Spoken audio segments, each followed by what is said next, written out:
Ngayon ay ipapakilala ko sa inyo ang isang teenager na may supreme power, pero hindi niya gusto ang kapangyarihan niya at laging gustong itago, kaya madalas siyang minamaliit ng iba. Hanggang sa isang araw, nang binugbog ang kanyang nakababatang kapatid, sa wakas ay nagpasya siyang itigil ang pagtatago ng kanyang lakas at maghiganti sa mga humahamak sa kanya. Ang bata na ito ay ang lalaking bida ng Mob Psycho 100, si Mob. Nagsisimula ang kwento sa isang mundo kung saan may mga espiritu, at mayroong ilang mga tao na nagtatrabaho sa exorcism. Isa sa kanila si Arataka, na sinasabing isang esper. Ngunit sa katunayan, siya ay isang nangungunang scammer na walang anumang psychic power. Isang araw, hiniling sa kanya ng isang mag-asawa na paalisin ang masamang espiritu. Pagkatapos makipag-ayos sa bayad, dinala nila si Arataka sa haunted building. Dito raw namatay ang isang lalaki matapos itong matakot sa ipis at tumalon na tumama sa kisame na naging masamang espiritu. Sa sandaling iyon, biglang lumabas ang espiritu. Inilabas ni Arataka ang kanyang lihim na sandata, ang mga asin, upang salakayin ito. Ngunit sa kasamaang palad, ito ay walang silbi. Pagkatapos ay malayang kinuha ni Arataka ang kanyang telepono at tinawagan ang kanyang disciple, si Shigayo, na binansagang Mob, dahil madalas siyang napapabayaan, ngunit siya ay isang tunay na esper na may malakas na kapangyarihan, inaalis ang espiritu sa pamamagitan lamang ng pagtaas sa kanyang kamay. Ganunpaman, mayroon pa rin siyang hindi kayang kumpletuhin bilang isang esper. Halimbawa, mahina siya sa math at sports. Ang pinakagusto niyang gawin ay ang pagmasdan ang paborito niyang babae, si Tsubomi. Isang araw pagkatapos ng klase, aalisin ni Arataka ang espiritu sa isang lagusan kasama si Mob. Ipinaalam sa kanya ni Mob na mayroong talagang malalakas na espiritu sa loob ng lagusan, ngunit hindi siya natatakot dahil kasama si Mob sa tabi niya. Habang inaalis ni Mob ang mga kalapit na espiritu, kumikilos si Arataka upang manguna, ngunit hindi sinasadyang nabangga niya ang isang malakas na espiritu. Ang mga suntok ni Arataka ay ganap na hindi epektibo para sa espiritu. Sa kabutihang palad, si Mob ay sapat na makapangyarihan upang talunin ang espiritu sa orihinal nitong anyo. Sa pagharap sa mas malalakas na espiritu, madali pa rin silang natalo ni Mob. Kahit na nagpapalayas ng mga espiritu sa lahat ng dako kasama ang kanyang master na si Arataka, si Mob ay talagang isang maliit na batang lalaki lang sa puso. Naalala niya ang pagpapakita ng kanyang psychic power kay Tsubomi noong nakipaglaro siya sa kanya sa murang edad. Ngunit habang lumalaki sila, nainip si Tsubomi sa performance ni Mob. Nagsisimula siyang mas magustuhan ang mga lalaki na marunong maglaro ng sports, kaya nagpasya si Mob na sumali sa Body Improvement Club, umaasa na maging isang matipunong lalaki at manalo sa puso ni Tsubomi. Ngunit si Mob ay napakahina sa pisikal na siya ay napapagod na pagkatapos tumakbo ng wala pang 200 metro. Sa sandaling ito, tuwang-tuwa ang presidente ng Telepathy Club nang mapansin niyang may psychic power si Mob, na humihiling kay Mob na sumali sa kanyang club. Sa simula, itinatag niya ang kakaibang club na ito dahil gusto niyang tuklasin ang mga misteryo ng universo at makipag-usap sa mga alien. Si Mob na may psychic power ay ang perpektong miyembro para sa Telepathy Club, ngunit ngayon gusto lang ni Mob na bumuo ng mga muscles at makuha ang puso ni Tsubomi. Pagkatapos, pinaalalahanan ng Pangulo si Mob na dapat niyang basahin ang isip ng batang babae sa pamamagitan ng telepathy, at alamin kung ano mismo ang gusto nito. Pagkatapos ng klase sa pag-iisip sa sinabi ng presidente kanina lang, biglang may nakatagpo si Mob na isang kakaibang babae na nakasuot ng smile mask, na nakikitang nagkakaproblema si Mob. Pagkatapos ay dinala niya si Mob sa isang kakaibang organisasyon, na pinangalan ng LOL, na may dahilan para malutas ang kanyang problema. Lahat ng miyembro dito ay nakasuot ng smile mask. Bilang pinuno, si Dimple ay umakyat sa entablado. Tinanggal ng lahat ang maskara at biglang tumawa. Samantala, si Mob ay itinulak sa entablado kasama ang isang nasa middle age na lalaki at ang kanyang kaklase na si Ichi. Kakaiba, humagalpak din ng tawa ang walang gana na middle age na lalaki matapos tanggalin ang kanyang maskara. Bilang miyembro ng Muse Club, nabalitaan ni Ichi na mayroong isang culto dito, na nagbabalak na mag-scout para dito. Gayunpaman, humagalpak din siya ng tawa nang hindi mapigilan matapos tanggalin ang kanyang maskara, tanging si Mob ang hindi tumatawa nang tinanggal niya ang kanyang maskara. Hiniling ni Dimple kay Mob na tumingin sa paligid, na sinasabi sa kanya na magmumukha siyang kakaiba kung hindi siya tatawa, na nagpapaalala sa kanyang masamang alaala sa murang edad. Noong mga oras na iyon, nakikipaglaro si Mob sa kanyang mga kaklase. Lahat ng kanyang mga kaibigan ay tumatawa habang si Mob ay nanatiling walang ekspresyon, na ginagawang kakaiba si Mob sa iba. Kaya naman, unti-unting nawala ang mga kalaro ni Mob. Sinusubukan ni Dimple ang lahat para mapatawa si Mob, ngunit nabigo pa rin siya. Tinutuya niya si Mob tungkol sa kanyang kawalan ng damdamin, na sinasabi na hindi kailanman makakasama ni Mob ang kanyang minamahal na babae, na ikinagalit ni Mob. Alam niyang hindi tao si Dimple kundi masamang espiritu. Matapos may hayag, dinurog ni Dimple si Mob gamit ang kanyang kapangyarihan. Naalala ni Mob na aksidente niyang nasugatan ang mga tao sa paligid niya gamit ang kanyang psychic power noong bata pa siya, kaya lagi niyang pinipigilan ang kanyang kapangyarihan. Ngunit ang panggagalit ni Dimple ay nagdudulot ng pagsabog ng kanyang mga negatibong emosyon, at ang kanyang galit ay umabot sa 100%. Sa kanyang katawan na naglalabas ng gintong buhay, tila siya ay naging isang Super Saiyan, na awakened si Mob, na agad na natalo si Dimple. Ikinwento ni Mob ang nangyari ngayon sa kanyang master na si Arataka. Pagkatapos ay inaliw siya ni Arataka na nailigtas niya ang maraming tao, na naging zero ang galit ni Mob. Pagkatapos, nakita ni Mob ang isang berdeng espiritu, na lumabas na si Dimple. Ayaw niyang maging isang espiritu magpakailanman, kaya siya ay nagtatag ng isang kulto na may layuning maging isang Diyos. Inaanyayahan niya si Mob, na may malakas na psychic power, na maging pinuno sa tuktok ng mundo. Tinanggihan ito ni Mob at nagnanais na patayin si Dimple, ngunit iniligtas ni Dimple ang kanyang sariling buhay sa pamamagitan ng pangakong hindi magiging masama. Dinala ni Mob si Dimple kay Arataka, ngunit hindi nakikita ni Arataka si Dimple. Nagsisinungaling siya na si Dimple ay masyadong mahina para makita, na ginagawang lubos na magtiwala si Mob kay Dimple at pinapayagang manatili sa kanya si Dimple. Dahil alam niyang nagsinungaling lang si Arataka na wala namang psychic power, hindi ito ibinunyag ni Dimple dahil ang tunay niyang layunin ay nakawin ang katawan ni Mob at gamitin ito para magkaroon ng malakas na kapangyarihan. May isang estudyanteng nagngangalang Tenga, na gustong maging pinakamalakas na hooligan sa malapit. Gayunpaman, madali siyang natalo ng isang blonde-haired na batang lalaki, na nagngangalang Taruki, nang sumalakay sa unang paaralan, ang Black Vinegar Middle School. Hindi ito makayanan ni Tenga, na humihiling sa mga miyembro ng Body Improvement Club na ipaglaban siya, ngunit ito ay tinanggihan ng makatarungang pangulo. Nagkataon namang nakita ni Tenga si Mob na may mahinang hitsura, na nag-iisip ng masamang ideya. Si Tenga ay sumulat ng isang peking liham ng pag-ibig kay Mob, na humihiling sa kanya na magkita sa parke. Bagamat sinabi ni Dimple na peke ito, pumunta pa rin si Mob sa parke para makita kung ano ang mangyayari. Pagkatapos ay nagpadala si Tenga ng hamon sa mga hooligan ng Black Vinegar Middle School, na hinihiling sa kanila na lumaban sa parke. Sa pag-aakalang dumating si Mob para sa labanan, kinidnap si Mob ng mga mag-aaral sa Black Vinegar Middle School at kinuha siyang bihag. Nang marinig na kinidnap si Mob, ang mga miyembro ng Body Improvement Club ay tumungo sa Black Vinegar Middle School para iligtas si Mob, na eksaktong plano ni Tenga sa Body Improvement Club, upang talunin ang Black Vinegar Middle School. Sa simula, maayos ang lahat. Ang Body Improvement Club ay napakalakas kaya madali nilang natalo ang hooligans ng Black Vinegar Middle School, ngunit sa pagdating ni Taruki, madali niyang binaliktad ang mga bagay at natigilan ang mga miyembro ng Body Improvement Club. Alam ni Mob na may psychic power si Taruki. Matapos niyang tanggalin ang tali sa kanyang katawan, pinayuhan niya si Taruki na huwag samantalahin ang kanyang psychic power para ibuli ang mga ordinaryong tao.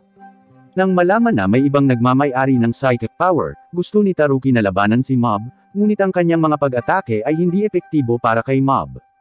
Naaalala ni Mob na itinuro sa kanya ni Arataka na walang pagkakaiba sa pagitan ng mga may psychic power at sa mga tumatakbo ng mabilis, o mahusay na kumanta, kaya huwag makipaglaban sa mga ordinaryong tao gamit ang psychic power ng dahil lang sa isang pakiramdam ng higit na kalakasan, at huwag gawin ang psychic power na maging sandata para saktan ang iba. Ngunit si Taruki ay may eksaktong kabaligtaran na pag-iisip, sa palagay niya ay pinagpala siya na magkaroon ng psychic power, kaya minamaliit niya ang ibang tao. Siya ay umaatake ng mas mabangis, na hinahampas si Mob sa mga pader. Nang makitang hindi pa rin ginagamit ni Mob ang kanyang psychic power, humakbang si Dimple, ngunit pinatay ni Taruki sa isang shot, kaya umabot sa 50% ang galit ni Mob, ngunit matyagaan na hinikayat ni Mob si Taruki na huwag gumamit ng psychic power. Si Taruki ay hindi nakikinig sa kanya, umaatake kay Mob gamit ang mga kutsilyo. Kinailangang mag-counter-attack si Mob at hindi sinasadyang maahit si Taruki na nakalbo. Patuloy na hinihikayat ni Mob si Taruki. Alam niyang ang pagiging masungit ni Taruki sa kanya ay dahil sa kawalan niya ng tiwala, tulad ni Mob mismo. Ang pag-aalala tungkol sa pagiging isang ordinaryong tao kung mawawala ng psychic power, tuluyang nagwala si Taruki. Sinakal niya si Mob at inulit na siya ay isang mahusay na tao, sinusubukang kontrahin ang sinabi ni Mob. Sa sandaling ito, naaalala ni Mob ang panahon nang siya at ang kanyang nakababatang kapatid na lalaki ay ninakawan. Hindi niya maiwasang gamitin ang kanyang psychic power, na hindi sinasadyang masaktan ang kanyang mahal na kapatid. Nagilty siya, at pagkatapos noon, sumumpa siya na hinding-hindi niya gagamitin ang psychic power sa isang ordinaryong tao. Nang makitang mas gugustuhin ni Mob na mabulunan kaysa gumamit ng psychic power, nakaramdam ng sama ng loob si Taruki. Sa sandaling ito, may liwanag na nagniningning sa likod ni Taruki. Lumalabas na ginising ni Mob ang kanyang makapangyarihang puwersa, tinamaan si Taruki sa kalangitan sa isang iglap, at nawasak pa ang kanyang damit. Napagtanto ni Taruki sa hangin na siya ay isang ordinaryong tao lamang. Nang magkamalay si Mob, umiiyak siya dahil muli niyang sinasaktan ang isang tao gamit ang kanyang psychic power. Isinalaysay ni Mob ang kanyang karanasan kay Arataka. Nagsabi sa kanya si Arataka na nakatulong din naman siya sa maraming tao gamit ang psychic power, kaya huwag palaging mag-isip sa negatibong paraan, na nagpapagaan ng pakiramdam ni Mob. Sa lalong madaling panahon, ang pagkasira ng Black Vinegar Middle School na dulot ni Mob ay nasa balita. Matapos makita ang balita, ang kapatid ni Mob, si Ritsu, ay tumingin sa isang komplikadong hitsura. Si Ritsu ay isang mahusay na estudyante pati na rin isang miyembro ng Student Council. Naiinggit si Mob sa kanyang kapatid, ngunit naiinggit naman si Ritsu sa psychic power ng kanyang kapatid, na nangangarap na magising ang kanyang sariling psychic power balang araw. Pagkatapos ng klase, isang lalaking nagngangalang Kenji, na nagsasabing miyembro ng Awakening Lab, ang pumunta kay Ritsu. Napagkakamalan niyang si Mob si Ritsu, na nag-aanyaya sa kanya na palakasin ang kanyang psychic power sa lab. Sa layuning magkaroon ng psychic power, nagpa siya si Ritsu na tingnan ang lab, na puno ng iba't ibang instrumento at mga siyentipikong opisyal na nakasuot ng uniforme. Pati na rin ang iba pang 5 esper na naimbitahan ngunit may mahinang psychic power. Sinabi ni Kenji na siya ay mula sa isang mayamang pamilya, at ang target niya ay malaman ang sekreto ng psychic power, kaya para makakakuha din siya ng psychic power. Pagkatapos, pagdating ni Ritsu sa paaralan, hinihiling sa kanya ng presidente ng Student Council na tulungan siyang linisin ang mga hooligans ng paaralan sa pamamagitan ng pag-frame sa kanila para sa pagnanakaw ng mga gamit ng mga babae, na ginagawang hindi komportable si Ritsu. Sa gabi, pumupunta si Ritsu sa Awakening Lab. Hiniling ni Kenji sa kanya na ibaluktot ang kutsara gamit ang kanyang psychic power. Dahil wala talaga siyang psychic power, binato talaga ng galit ni Ritsu ang kutsara at umalis. Noon lang, napansin ni Kenji na nakabaluktot na ang kutsara. Pag-uwi niya, nakita ni Ritsu na muling nabuhay si Dimple. Nanghihina si Dimple matapos talunin ni Taruki, at hindi na siya makapasok sa bahay ngayon. Habang sinusundan ni Dimple si Ritsu, sinabi niya kay Ritsu kung nakikita ba siya ni Ritsu. Ibig sabihin ay nagising na ni Ritsu ang kanyang psychic power. Hiniling ni Dimple kay Ritsu na maghanda ng maraming kutsara at subukang ibaluktot ang mga ito gamit ang kanyang psychic power, na napag-alaman na hindi niya magawa. Medyo nadismaya si Ritsu. Gayunpaman, hindi nagtagal ay napansin niyang nakabaluktot na ang lahat ng kutsara sa mesa. Sa wakas ay naniwala si Ritsu. Pagkatapos ay nagsinungaling si Dimple kay Ritsu na kung hahayaan niyang angkinan ni Dimple ang kanyang katawan, mas maigigising niya ang kanyang psychic power. Gayunpaman, napakalakas ni Ritsu kaya hindi makontrol ni Dimple ang katawan ni Ritsu. Sa halip, makakatulong lamang siya kay Ritsu na magpakawala ng mas malakas na kapangyarihan. Dahil sa mga salita ni Dimple, napagtanto ni Ritsu na nagising niya ang kanyang psychic power sa pamamagitan ng paggawa ng masasamang bagay. Kung gusto niyang makakuha ng mas malakas na kapangyarihan, dapat siyang patuloy na gumawa ng masasamang bagay, kaya patuloy siyang naging masama, sa gayon, nagiging mas malakas ang kapangyarihan niya. Dahil maraming masamang ginawa ang Student Council, may mga estudyanteng dumarating para maghiganti kay Ritsu. Gayunpaman, lahat sila ay nabugbog ng psychic power ni Ritsu, na nakikita ni Taruki. Si Taruki ay ganap na nagbago mula nang siya ay talunin ni Mob. Tulad ni Mob, sinusubukan niyang kumbansihin si Ritsu na huwag saktan ang mga ordinaryong tao gamit ang psychic power. Si Ritsu ay hindi nakikinig dito ngunit nagbabalak makipaglaban kay Taruki. Madaling madaig siya ni Taruki. Bagamat hindi nagkasundo, mabilis na tumakas si Ritsu gaya ng iminumungkahi ni Dimple. Nang bumalik si Ritsu sa paaralan, ang mga hooligan mula sa ibang mga paaralan ay pumupunta sa paaralan ni Ritsu upang makipaglaban. Naka-white t-shirt pala si Mob nang talunin niya si Taruki sa Black Vinegar Middle School noong nakaraan. Nabalitaan noon na kung sino ang makatalo sa White Tea Poison ay maaaring maging pinakamalakas sa paaralan. Bilang resulta, lahat sila ay natalo sa pamamagitan ng psychic power ni Ritsu. Pagkatapos nito, mas maraming hooligans ang dumarating para hamunin si Ritsu. Naniniwala sila na si Ritsu ay ang White Tea Poison, at kung matalo nila si Ritsu, sila ang magiging pinakamalakas. Nagkataon na nakita ito ni Taruki, at nabalitaan na si Ritsu ay nagkukunwaring si Mob, na nagpa siya na lutasin ang problema kay Mob. Nang dumating si Mob, natalo na ni Ritsu ang lahat ng hooligans. Tinanong siya ni Mob kung ano ang ginagawa niya dito, habang malamig lang na sumagot si Ritsu na mayroon din siyang psychic power. Nang mapansin na dumarating si Mob, mabilis na umalis si Dimple sa katawan ni Ritsu. Sa halip na umatras, sinalakay ni Ritsu ang kanyang kapatid na si Mob. Gayunpaman, hindi nagagalit si Mob, sa halip, masaya niyang binabati si Ritsu para sa pagkakaroon ng psychic power. Noong bata pa sila, umiiyak si Ritsu dahil wala ito. Ngunit para kay Ritsu, hindi siya kailanman nangahas na galitin si Mob mula noong siya ay bata pa, dahil ang kanyang kapatid ay may psychic power, at hindi sila kailanman nagtatalo. Ngayon ay sa tingin niya ay sa wakas ay mayroon na siyang lakas upang protektahan ang kanyang sarili, kaya natapos na ang kanilang pagkakapatiran. Hiniling niya sa kanyang kapatid na makipagduel sa kanya, ngunit ang sabi lang ni Mob, "Ako ay kapatid ni Ritsu," at pagkatapos ay dumaan kay Ritsu at humingi ng paumanhin sa mga hooligan na binugbog ni Ritsu. Ang mga hooligan ay hindi naging malinaw tungkol sa kanilang sitwasyon, na humihiling kay Mob na lumuhad upang humingi ng tawad. Sa hindi inaasahan, talagang bumaba si Mob, na nagsasabing ayaw niyang makakita ng nasasaktan, o nakakasakit ng iba. Nang tumigil na ang sitwasyon, tumalo ng isang estranghero mula sa bubong at sinaktan si Ritsu, na hindi man lang makaganti. Balak niyang kunin si Ritsu. Sinubukan siyang pigilan ni Mob, ngunit napabagsak siya sa lupa. Naglalakad siya sa karamihan, hinihiling ang lahat ng mga hooligan na lumuhad, at lahat sila ay sumusunod sa kanyang mga salita. Nang makitang nasa panganib ang kanyang kapatid, sinubukan siyang pigilan ni Mob gamit ang kanyang psychic power, ngunit natalo pa rin siya at malubhang nasugatan. Kahit nakakasabi lang ni Ritsu na gusto niyang makipaghiwalay kay Mob, ngayon ay hindi niya kayang makitang nabubugbog ang kanyang kapatid. Dahil alam niyang si Ritsu mismo ang target ng estranghero, nakiusap siya sa estranghero na palayain ang kanyang kapatid, at sinabing handa siyang kunin. Ngunit sinuntok lang ng estranghero si Ritsu, na agad na nagpapataas ng galit ni Mob sa 100%. Di nagtagal, ang estranghero ay sinuntok ng mapangwasak ng malakas na kapangyarihan ni Mob. Sa panahon ng labanan, nasira ang Amerikana ni Mob, at nalantad ang kanyang puting t-shirt. Napagtanto ng mga hooligan na si Mob ay eksaktong ang White Tea Poison.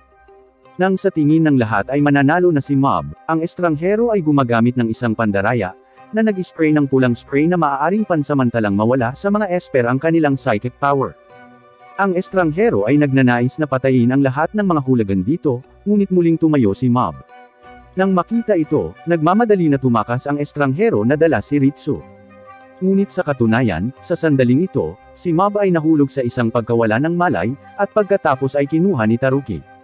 Nang magising si Mob, sinabi sa kanya ni Taruki na ang kumuha kay Ritsu ay mula sa isang organisasyong tinatawag na Claw, na dalubhasa sa paghahanap ng mga esper, at ang kanilang layunin ay pamunuan ang mundo. Alam ito ni Taruki dahil minsan din siyang na-target, ngunit ang ipinagtataka niya ay kung paano nalaman ng organisasyong ito ang pagkakaroon ni Ritsu. Sa sandaling iyon, ipinaalam ni Dimple na malamang na ang Awakening Lab na bumisita kay Ritsu ang nag-leak ng impormasyon. Pagdating nila sa Awakening Lab, nawasak na ito. Nadatnan nila si Kenji dito na nawalan ng malay. Nalaman nila mula kay Kenji na ang Claw ay nagnanais na hulihin si Mob, ngunit hindi nila sinasadyang kinidnap si Ritsu dahil sa maling impormasyon mula sa Awakening Lab. Matapos marinig ang karanasan ng estranghero, alam ng kadre ng ika-7 dibisyon ng Claw na mayroong mas malakas na esper, na nagpas siyang hulihin si Mob ng personal. Gayunpaman, madali siyang nadaig ni Mob at ni Taruki. Batay sa mga galos sa kanyang mukha, kinumpirma ni Taruki na ang lalaki ay isang mahalagang miyembro ng Claw, dahil ang mga peklat na ito ay naiwan pagkatapos ng isang nabigong hamon sa boss ng Claw. Pinipilit ni Mob ang cadre na dalhin sila sa base ng Claw. Nang nakahanap ng pagkakataon ng cadre na tumakas, agad siyang pinabagsak ni Mob. Pagkatapos, si Dimple ay sumanig sa isang security guard, at magkasama silang pumasok sa base. Nakasalubong ni Mob ang estranghero na nagdala kay Ritsu, at gusto pa rin niyang makipaglaban kay Mob. Sa kalaunan, natalo ni Mob ang estranghero sa isang atake lamang, dahil sabik siyang iligtas ang kanyang kapatid at ayaw niyang mag-aksaya ng oras. Sa sandaling ito, gumagana ang katalinuhan ni Ritsu, inilabas niya ang isang kutsara na nakatago sa kanya. At sa tulong ng iba pang mga esper na kinidnap dito, matagumpay niyang na-unlock ang kulungan. Gayunpaman, napansin ito ng 3 miyembro ng Claw. Sa kritikal na sandali, tinalo sila ni Ritsu gamit ang kanyang psychic power. Sa kanyang daan upang makatakas mula sa base, nakatagpo ni Ritsu ang isang binatilyo na naka-green shirt, na nagngangalang Show. Wala siyang galos sa kanyang mukha, at tila hindi isang cadre ng Claw, ngunit siya ay may mahusay na kapangyarihan sa pakikipaglaban. Nagpa siya si Ritsu na pigilan ang teenager na ito ng mag-isa. Nang makitang bumagsak ang kanyang kapatid, agad na nadagdagan ang galit ni Mob. Sa puntong ito, lumitaw ang isa pang cadre na magaling sa brainwashing at sinusubukang e-brainwash si Mob gamit ang kanyang psychic power, ngunit sa halip ay pumukaw sa negatibong emosyon ni Mob.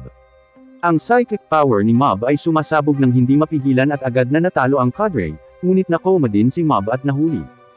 Ang master ni Mob, si Arataka, nalaman na nawalan ng kontak kay Mob kamakailan, kaya hinanap niya ang base ng Claw ayon sa GPS ng cellphone ni Mob.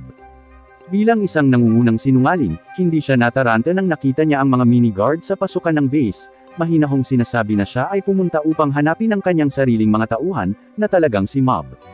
Ngunit ang mga tauhan ng Claw ay nag-akala kay Arataka bilang ang boss ng Claw at ginagalang siya ng lubos. Nang dinala nila si Arataka sa base, nakasalubong nila ang mga batang esper na tumakas kasama si Ritsu noon.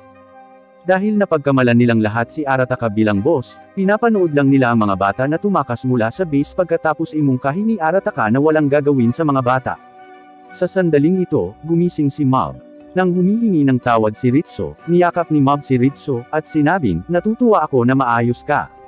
Si Taruki, na nahuli rin, ay nagsabi sa magkapatid na sila ay nakulong sa isang silid kung saan hindi nila magagamit ang kanilang psychic power. Gayunpaman, sinabi ni Mob na hindi ito mahalaga, dahil ang kanyang kapatid na si Ritsu ay iba sa kanya. Alam lang niya kung paano gumamit ng psychic power, ngunit si Ritsu ay napakatalino at laging nakakalutas ng mga problema. Nang marinig ang sinabi ng kanyang kapatid, hindi mapigilan ni Ritsu ang pagiyak. Ang mga gwardya ay nagdala kay Arataka kung saan naruroon si Mob. Nang si Mob ay tinatawag si Arataka na kanyang master, lahat ay nagulat. Hindi pa alam ni Arataka kung ano ang nangyayari hanggang sa ipaliwanag nila ito sa kanya, at pagkatapos ay nagpa siya si Arataka na samantalahin ang kanyang maling pagkakakilanlan upang kunin si Mob mula sa base. Ngunit sa kanilang paglalakbay, nakasalubong nila ang mga executive ng Claw. Sa sandaling iyon, nalalaman nila ang peking pagkakakilanlan ni Arataka. Nang tumakas si Arataka kasama ang iba, hinaharangan ng superior ng Claw ang kanilang daan gamit ang psychic power, sinusubukang durugan sila sa pamamagitan ng pagtaas ng pressure sa hangin. Sa kabutihang palad, pinalayas ni Arataka ang superior at iniligtas si Mob. Sinusubukan ni Arataka na hikayatin silang huminto, ngunit sa kasamaang palad, ang kanyang salita na panlilinlang ay hindi gumagana sa mga na-brainwashed na kaaway na ito, at direkta silang nagsimulang makipaglaban. Nang makitang nasugatan si Ritsu at ang kanyang mga kasama ay unti-unting nahuhulog, ang galit ni Mob ay tumitindi. Nang hindi niya makontrol ang kanyang kapangyarihan at malapit ng magpakawala ng isang pagsabog na may 100% galit, pinigilan siya ni Arataka sa pamamagitan ng paghampas sa kanyang mukha. Alam niyang kung ayaw lumaban ni Mob, lalo lang siyang maghihirap, bakit hindi na lang tumakas. Biglang nag-flash sa isipan ni Mob ang isang alaala. Noong bata pa, nagkataon na nakita ni Mob ang sign ng opisina ng exorcism ni Arataka, at inosenteng inisip ni Mob na si Arataka ay isa ding esper na katulad niya. Palaging parang weirdo si Mob dahil hindi niya makontrol ang kanyang psychic power, kaya humingi siya ng payo kay Arataka kung ano ang gagawin. Nagsinungaling si Arataka na nagkaroon din siya ng parehong problema noong siya ay bata pa, ngunit kalaunan ay napag-isip-isip niya na ang mga taong may psychic power ay katulad ng mga nag-e-excel sa pag-aaral ng sports, at ito ay isa lamang sa kanilang mga katangian at kailangang harapin ng tama. Natuwa si Arataka matapos ipakita ni Mob ang kanyang psychic power, na sinasabing tuturuan niya si Mob kung paano gamitin ng tama ang kanyang psychic power. Dito nagtatapos ang alaala. Nang magkamalay na si Mob, inatake ng executive si Arataka mula sa likuran. Ngunit sa sandaling iyon, hindi inaasahang tumayo si Arataka. Lumalabas na inilipat ni Mob ang kanyang psychic power kay Arataka. Bagamat sinabi ni Arataka kay Mob na tumakas kung ayaw niyang lumaban, ayaw ni Mob na iwasan lamang ang kahirapan. Ang pinakamahusay na paraan upang malutas ito ngayon ay ang ibigay ang kanyang kapangyarihan kay Arataka at hayaan siyang lumaban. Ang mga executive ng Claw ay natalo lahat ni Arataka. Si Arataka ay nagsimulang muli sa kanyang mga aralin. Sa kanyang opinyon, pareho ang mga esper at ordinaryong tao. Ang pinakaayaw niya ay ang mga esper na nakikipaglaban sa mga ordinaryong tao na ginagamit ang psychic power. Kung inaangkin ng mga executive na sila ang mga chosen, bakit hindi man lang nila siya matalo, na nagsasabing immortal siya, na lubos na ikinagulat ng mga executive, at nagsimula silang magmuni-muni sa kanilang ginawa. Tanging ang punong executive, na natalo ngayon, ay nagpatuloy sa pagsasabi na siya ay karapat-dapat na tretuhin dahil siya ay nagtataglay ng psychic power, at siya ay nagnanais na magsimula ng isa pang laban. Sa kritikal na sandali, lumilitaw si Sho at pinapatay ang pinuno ng dibisyon sa isang galaw, na nagpapahayag na ang ikapitong dibisyon ng Claw ay nabuwag na. Lumalabas na si Sho ay anak ng boss ng Claw, at pumupunta siya upang tingnan kung maaari niyang sanayin ang ilang may kakayahang tao. Sa kanyang opinyon, walang kapaki-pakinabang, ngunit mukhang interesado si Sho kay Ritsu. Matapos ang laban na ito, bumalik sila sa kanilang mapayapang buhay. Humingi ng paumanhin si Ritsu sa mga hooligan na sinet up niya noon. Nireporma ni Nataruki at Kenji ang Awakening Lab, na nilayo nilang gamitin para labanan ang nakatagong grupo ng Claw. Patuloy na dinadala ni Arataka si Mob upang paalisin ang mga espiritu sa buong mundo, ngunit ang hindi nila alam ay tahimik na bumalik sa Japan ang boss ng Claw. Malapit nang sumiklab ang isang bagong krisis. Nang nagpapalayas ng mga espiritu, nakilala ni Mob ang mga multo ng isang pamilya ng 3 na namatay sa isang aksidente. Gusto lang nilang manatili sa kanilang nawasak na tahanan sa kapayapaan sa ilang sandali na walang intensyong saktan ang mga tao, kaya unti-unting nauunawaan ni Mob na hindi lahat ng multo sa mundo ay masama. Mayroon ding mga uri ng multo na hindi nananakit ng tao, kaya hindi niya basta-basta mapapaalis ang mga ito. Bagamat ang karamihan sa mga gawain ng pagpapaalis ng mga espiritu ay hindi mahirap para kay Mob, may mga pagbubukod. Nang sinunod niya ang kanyang master na si Arataka upang paalisin ang mga espiritu sa isang mayamang pamilya, nakilala niya ang pinakamalakas na masamang espiritu na kilala sa kasaysayan, si Keiji, na dati ring isang esper na tumutulong sa mga tao na paalisin ang mga espiritu. Ngunit dahil ang kanyang ina ay may malubhang karamdaman, kailangan niyang gumawa ng ilang mga misyon ng pagpatay upang kumita ng pera. Gayunpaman, iniwan pa rin siya ng kanyang ina. Simula noon, puno na siya ng galit sa mundo. Siya ay nanghuli ng masasamang espiritu sa lahat ng dako at sinipsip ang kanilang kapangyarihan upang maging isang makapangyarihang masamang espiritu na mangibabaw sa buong mundo pagkatapos ng kamatayan. Ngayon, sinaniban ni Keiji ang anak na babae ng mayaman. Hiniling na ng mayaman ang lahat ng mga esper sa lungsod noon, ngunit walang makalutas sa bagay na yun. Sa huli, nagpasya si Mob na maging isang espiritu at pumasok sa loob ng batang babae upang makipaglaban kay Keiji. Nakikita ni Keiji ang lakas ni Mob, na nagbabalak na kunin siya bilang kanyang tauhan. Pinakawalan niya ang kanyang malakas na psychic power, na nagdulot kay Mob ng masasamang bangungot na ilusyon.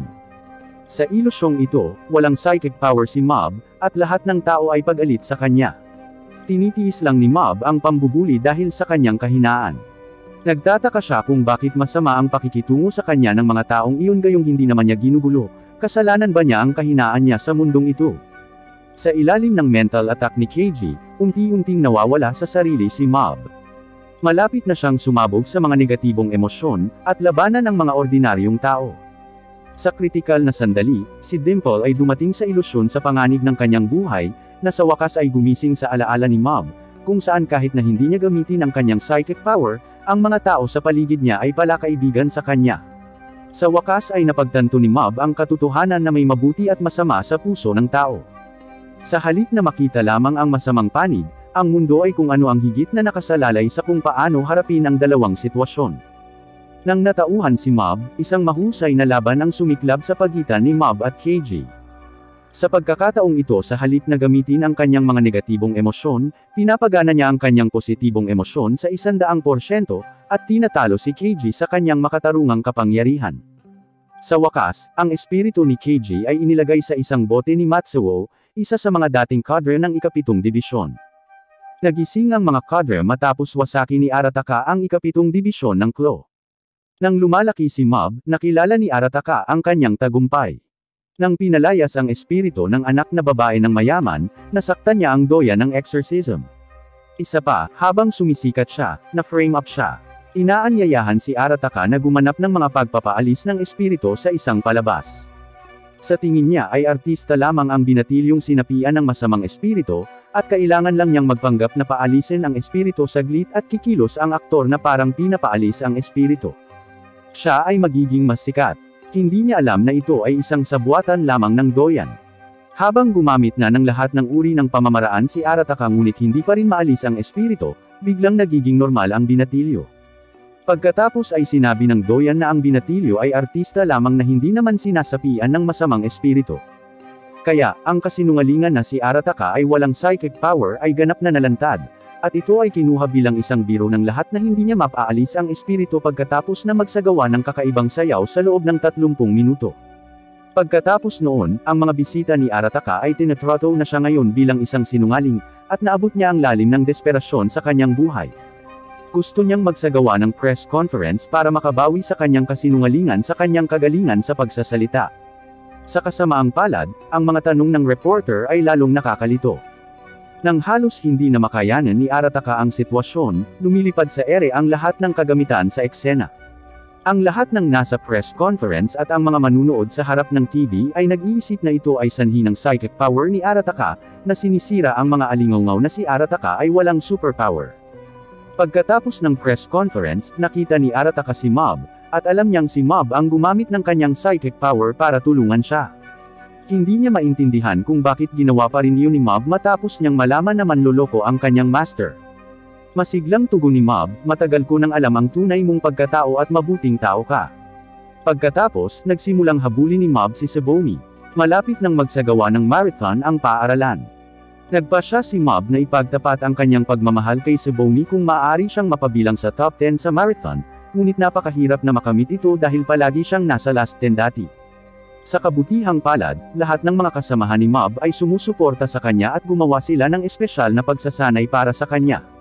Ibinigay ni Tenga ang kanyang bagong sapatos kay Mob, at binibigyan din ng Arataka ng holiday si Mob, na sinasamahan siya sa kanyang pagsasanay. Si Mob ay tumatakbo hanggat kaya niya habang nasa karera, na ikinagulat ng lahat sa kanyang lakas. Ngunit ang mga himala ay hindi palaging nangyayari, si Mob ay nahimatay dahil sa pisikal na pagkahapo. Paggising niya ulit, tapos na ang karera.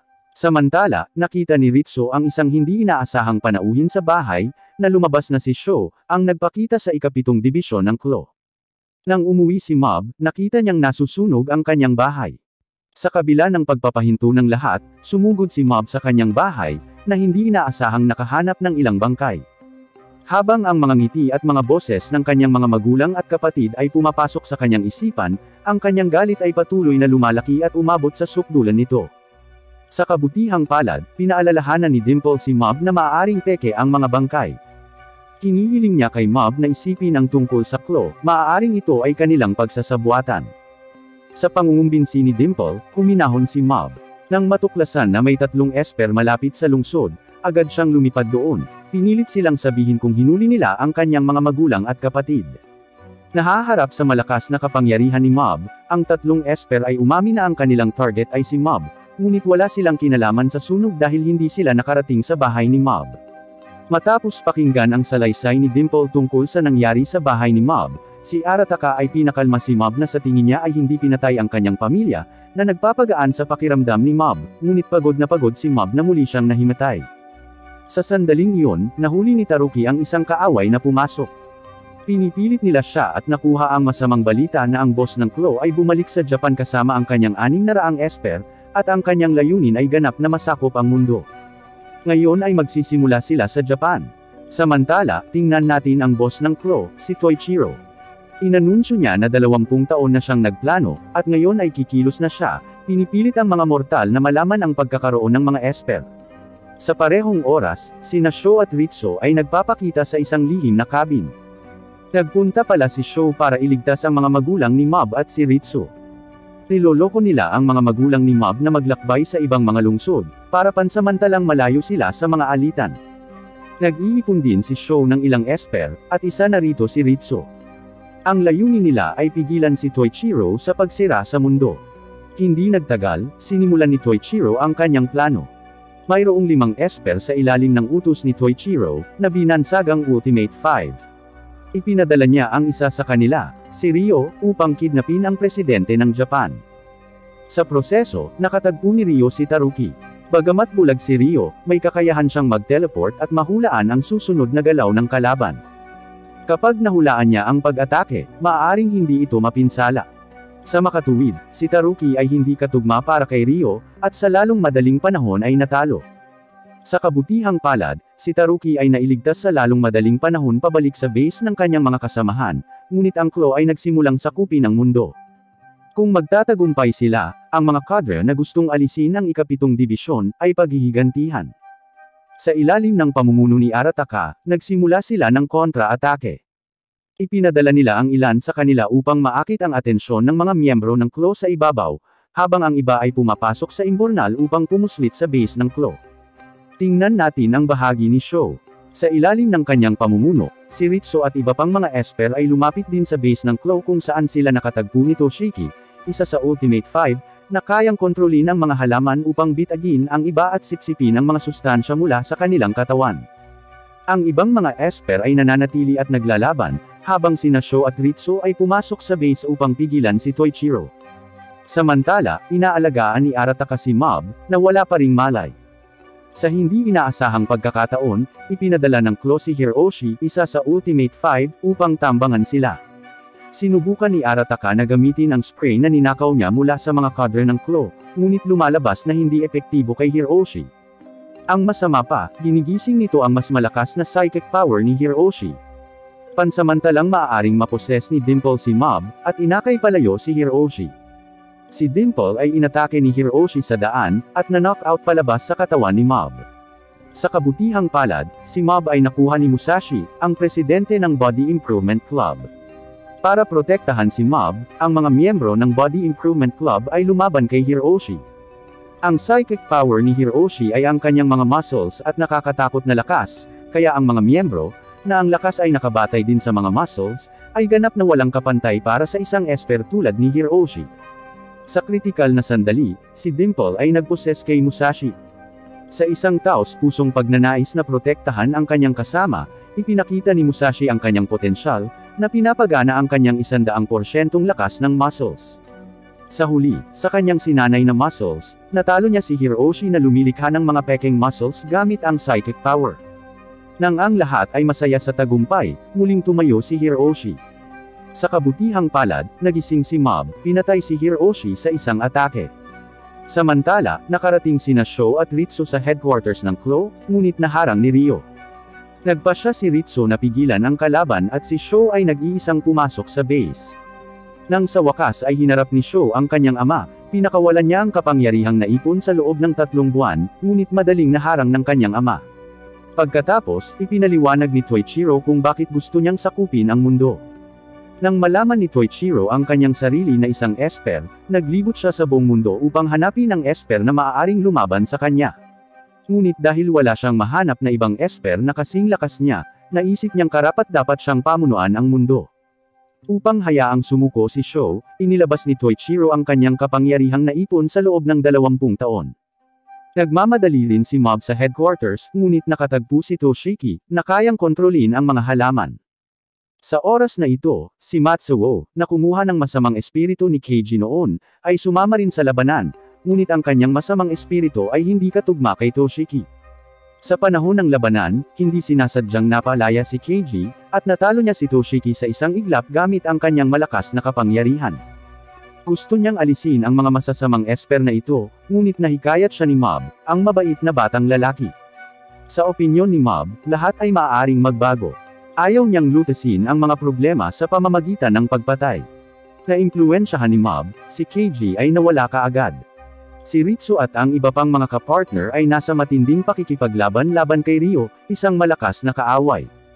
Napagpasyahan ni Taruki mula sa kanyang nakaraang pakikipaglaban kay Ryo na kung may sapat na mga tao na sama-samang umaatake, hindi makakagawa ng tumpak na mga paghatol si Ryo. Sa ilalim ng kanilang magkasanib na pag-atake, si Ryo ay malubhang nasugatan. Sa sandaling ito, naramdaman niyang dumarating si Mob na may malakas na enerhiya. Medyo natakot, sinamantala ni Arataka ang pagkakataon na talunin siya ng husto. Kahit na walang nararamdamang psychic power si Ryo mula kay Arataka, agad siyang sumuko dahil napagkamalan niyang si Arataka ay isang hidden master. Samantala, si Mob ay nagnanais na labanan si Sho at Toichiro ng mag-isa. Sa kanyang pag-akyat sa itaas na palapag, nakilala niya si Katsuya, isa sa Ultimate 5, na may katulad na karanasan kay Mob. Nawala ang lahat ng kanyang mga kaibigan dahil hindi niya makontrol ang kanyang superpower, at madalas na masaktan ang mga ito sa kanyang pagkabata. Noong desperado na siya, si Toichiro ang nagpalakas ng loob niya at kinuha siya bilang subordinate, kaya napakagalang ni Katsuya kay Toichiro. Gayunpaman, sinabi ni Mob kay Katsuya na magdudulot ng maraming problema si Toichiro kung sisirain niya ang lungsod at sasaktan ng ibang tao. Nakikita ni Mob na ayaw ni Katsuya na saktan ang sinuman, na nagpapaalala sa kanya na siya ay pinagsamantalahan, na lubos na ikinagalit ni Katsuya, na naging sanhi ng matinding labanan na sumiklab. Sinabi ni Katsuya na gusto niya lamang ng isang kaibigan, at sumagot si Mob na handa siyang maging kaibigan ni Katsuya. Sa panahon ng laban, nararamdaman ni Katsuya ang emosyon ni Mob sa pamamagitan ng kanyang lakas. Nalaman niyang hindi makontrol ni Mob ang kanyang psychic power noon, tulad niya, pero pinili niyang maging mabait na tao, pareho sila. Sa wakas, si Katsuya ay naimpluwensyahan ni Mob at naging kaibigan niya. Matapos harapin si Katsuya, sa wakas ay nakaharap ni Mob ang pinakahuling boss, si Toichiro. Inilipat ni Mob ang kanyang psychic power kay Sho, na nagpapagaling sa kanyang mga sugat. Nang makita ito, labis na nabigla si Toichiro na si Mob ay may katulad na psychic power sa kanya. Kinikayat ni Mob si Toichiro na isuko ang pagsakop sa mundo. Sa opinyon ni Toichiro, ang mga esper ay mas mataas kaysa sa mga ordinaryong tao. Ngunit para kay Mob, ang mga esper ay mga tao lamang na may mga espesyalidad, at wala sa kanila ang perpekto. Ang mundo ay maaaring umiral lamang kapag ang mga tao ay nagpupuno sa isa't isa. Galit na galit si Toichiro sa pangangaral ng isang bata. Nang sinubukan ni Mob na patuloy na manghimok, nagsimula si Toichiro ng isang mabangis na pag-atake. Noon lang, biglang sumulpot si Arataka para tambangan si Toichiro. Ngunit umiwas si Toichiro at sumalungat sa pag-atake ni Arataka. Sa kabutihang palad, tinutulungan ito ni Katsuya na harangan ito. Ang pag-atake ni Toichiro kay Arataka ay lubos na ikinagalit ni Mob, na naging sanhi ng kanyang galit na umabot sa 100%, kaya nagpasya siyang turuan si Toichiro ng isang aralin bago siya hikayatin. Ngayon, ito ang labanan sa pagitan ng dalawang pinakamalakas na esper sa mundo. Si Mob ay unti-unting nawawala sa sarili sa labanan. Habang siya ay malapit ng mawala ng kontrol, ang kanyang kapatid, si Ritsu ay sumisigaw na nagpapaalala sa kanya ng mga kahihinatnan na dulot ng kanyang pagkawala ng kontrol. Hindi nagtagal ay huminahon siya, at sinubukang hikayatin muli si Toichiro. Sa kanyang opinyon, si Toichiro ay isang malungkot na tao tulad niya, at ayaw din niyang masaktan si Toichiro. Ngunit ngayon ay ganap na baliw si Toichiro, patuloy na umaatake kay Mob. Sa sandaling iyon, ang potensyal ni Mob sa wakas ay nagiging inspirasyon. Pinilit niya ang katawan ni Toichiro gamit ang kanyang psychic power. Habang pinapagana ni Toichiro ang 100% ng kanyang kapangyarihan, siya ay nagiging isang kakaibang maskuladong lalaki, unti-unting nawawala ng kontrol at siya ay sasabog na sa ilang segundo. Nang makita ito, mabilis na ipinaalam ni Mob sa kanyang mga kasama na umalis na sa lugar na ito, ngunit bumalik siya kay Toichiro. Gustong patayin ni Toichiro ang kanyang sarili, ang pinagmumulan ng enerhiya, upang ihinto ang malaking pagsabog, ngunit nagpasya si Mob na pigilan si Toichiro gamit ang kanyang sariling kapangyarihan. Nakikiramay si Mob sa malungkot at nahihirapan na lalaking ito, at nagpasyang iligtas siya. Ang mga salita ni Mob ay nagpapaalala kay Toichiro sa kanyang asawa, isang mabait na tao tulad ni Mob. Hanggang sa siya ay nasa isang desperado na sitwasyon, napagtanto niya kung gaano kahalaga ang pagmamahal na ito at ang kanyang pinakamamahal na asawa ay nasa tabi niya. Si Mob ay sumisipsip ng enerhiya ni Toichiro sa lahat ng kanyang pagsisikap. Sa isang nakasisilaw na puting liwanag, isang malaking ulap ng kabute ang lumilitaw sa kalangitan. Sa huli, nabubuhay si Mob at natapos ang malaking labanan. Si Toichiro ay inaresto ng mga opisyal ng gobyerno. Kino-comfort ni Sho ang kanyang ama na hihintayin niya ang kanyang pagbabalik kasama ang kanyang ina. Pagkatapos, lumilitaw ang malaking broccoli sa lungsod, na inaakalang isang himala. Tanging si Mob lang ang nakakaalam na galing ito sa isang bag ng broccoli seeds na ibinigay sa kanya ni Arataka. Ang mga binhi na ito ay sumisipsip ng lahat ng enerhiya ni Toichiro sa pamamagitan ni Mob at nagiging malaking broccoli. Pagkatapos ng krisis, isang bagong kasama ang sumali sa opisina ni Arataka, na lumabas na si Katsuya, isang mahiyain at introvert na esper. Tinulungan ni Arataka si Katsuya na ayusin ang magulo niyang buhok. Mula ngayon, si Mob ay hindi lamang isang mabuting kaibigan ni Katsuya kundi pati na rin ang kanyang master. Bumuo sila ng bagong team para harapin ang iba't ibang kakaibang espiritu sa mundong ito. Hindi nagtagal, may problema si Mob. Huling termino na niya sa middle school, at hinihiling ng paaralan sa bawat mag-aaral na punan ng isang paraan ng mga plano sa hinaharap, kung saan kailangan nilang isulat kung anong career ang pinakagusto nilang gawin sa hinaharap. Napag-alaman niyang lahat ng tao sa paligid niya ay may kanya-kanyang pananaw sa hinaharap. Ang ilan ay gustong pumunta sa kanilang pinapangarap na universidad, at ang ilan ay gustong pumunta sa isang kumpanya ng laro. Kahit na ang pinakamasamang estudyante ay alam niyang magtatrabaho siya para sa iba sa hinaharap. Si Mob lamang ang hindi pa naiisip kung ano ang gagawin niya sa hinaharap. Nang nabalitaan ni Mob na ang kanyang paboritong babae, si Sebomi, ay kukuha ng mga pagsusulit sa pasukan upang makapasok sa isa sa nangungunang 3 mataas na paaralan sa bansa, masaya siya para sa kanya. Pero at the same time, naiinis siya na wala siyang maisip na plano sa hinaharap. Gayunpaman, pansamantala niyang inalis ang kanyang mga alalahanin. Isang araw, may bisita na lalaki sa opisina ni Arataka, na kumuha ng kakaibang display. Sinabi niya mula noong binili niya ito, palagi siyang nakakaranas ng masasamang bagay, at hinulaan niya na may sumpa sa display na ito, kaya hiniling niya kay Arataka na alisin ang sumpa. Hindi ito sineseryoso ni Arataka sa una, ngunit pinaalalahanan siya ni Mob na mas mahusay na ibaba ang display, na nagsasabi na talagang may sumpa dito. Nang malaman na ang presyo ng display ay aabot sa 80,000 yen, nabigla si Arataka at ang kanyang mga kasama. Pagkaalis ng panauhin, nagsinungaling si Arataka na nagkukunwari lang siyang hindi alam ang sumpa, na may layuning subukan ang kakayahan ni Katsuya sa pagmamasid, na nagpapakaba kay Katsuya. Sa tingin niya si Arataka ay isang mahusay na esper. Nagpapanggap na subukan ang kakayahan ni Katsuya, hiniling sa kanya ni Arataka na paalisin ang mga espiritu.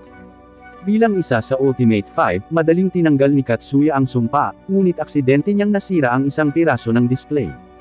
Nakaramdam siya ng labis na pagkabalisa, at nagnanais na makakuha ng pautang upang bayaran ang pagkalugi ng pagsira ng display. Sa sandaling iyon, si Arataka ay naglalabas ng isang rice ball na nakolekta ng napakatagal at nakakakuha ng ilang butil ng bigas mula dito. Pagkatapos ay gumawa siya ng isang labis na pose, at idinikit ang nasira na piraso ng display na may mga butil ng bigas. Si Katsuya, ang walang muwang na tao, ay nag-iisip na si Arataka ay may malakas na kapangyarihan upang maayos niya ito, kaya labis na hinahangaan siya. Nang umuwi siya sa gabi, nagkakaproblema pa rin si Mob sa pagsagot sa form. Sinabihan siya ni Dimple na punan ito ng basta-basta, dahil walang makakapaghula sa hinaharap, ngunit sa palagay ni Mob ay dapat niyang seryosohin ito dahil may kaugnayan ito sa kanyang hinaharap. Kaya sa susunod na araw, pumunta siya sa Body Improvement Club, tinanong ang mga miyembro ng club kung ano ang gusto nilang gawin sa hinaharap, at nalaman niyang lahat ay may kanya-kanyang pangarap. Maging si Tenga na laging hangal ay pangarap na maging cartoonist. Nagiging lutang si Mob, at tulala sa rooftop. Noon lang, nakita niya si Ichi, na miyembro ng News Club, at palihim siyang pinagmamasdan. Matapos makita ang superpower ni Mob, si Ichi ay lihim na bumuo ng isang kulto na pinangalanang Psycho Helmet Cult. Desidido siyang gawing pinuno ng kulto si Mob, maging hinuhulaan niya na ang malaking broccoli sa lungsod na ito ay dulot ni Mob. Gayunpaman, ayaw ni Mob na maging pinuno, ang nais lamang ay mamuhay ng normal, at nag-aalala pa rin siya sa kanyang kinabukasan. Hindi nagtagal, nakatanggap si Arataka ng komisyon.